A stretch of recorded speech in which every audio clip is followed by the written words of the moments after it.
Heavens on the Go, Sunday, December 21st, 2025.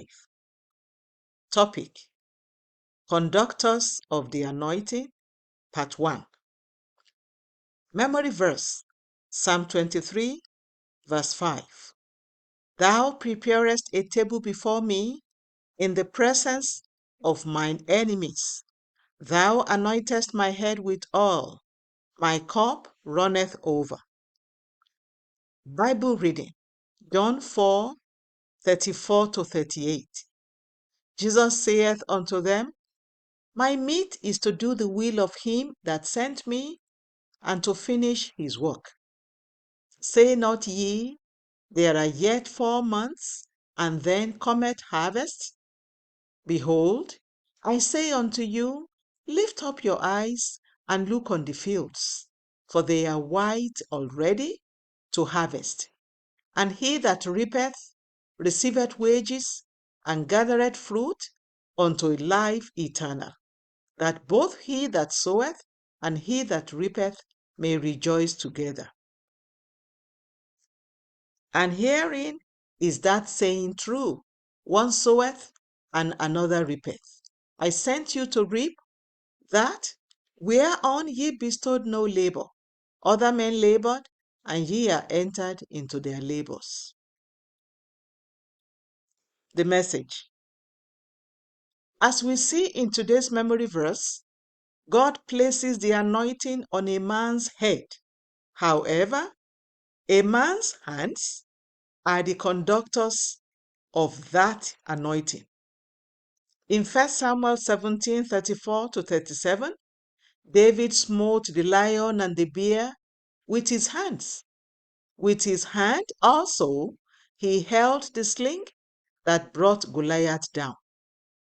1 Samuel 17:49. In Judges 14:5-6, Samson was going down to Timnath when a lion roared at him.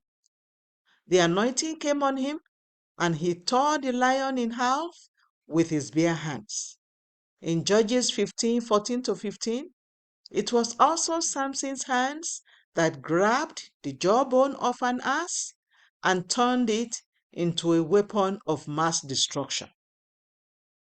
An anointed person's head is like an electricity generator, and the fellow's hands can be likened to wires that conduct electricity to where it is needed. The anointing on a person's head determines the power the fellow carries in his or her hands. One day, I was in a store abroad buying books, and as is my custom, I was singing choruses while picking the books off the shelves. After a while, a man came to me smiling, and he said, It must be such a lovely day, seeing how happy you are singing. I laughed and shook his hand because he had extended it for a handshake. As he turned to leave, he exclaimed, What just happened? It is gone. Apparently, he had been suffering a backache for years, but as he shook my hand, the pain disappeared. A casual handshake resulted in a miracle because my hands conducted the anointing upon my head into the needed vessel. Beloved, you need God's anointing upon your head if you want His power to flow through your hands. You must spend quality time in fellowship with God so that He will anoint you. When God anoints you, you will lay hands on the sick and they will recover. As a believer, your hands must be actively doing God's work. When you see sick people, lay hands on them.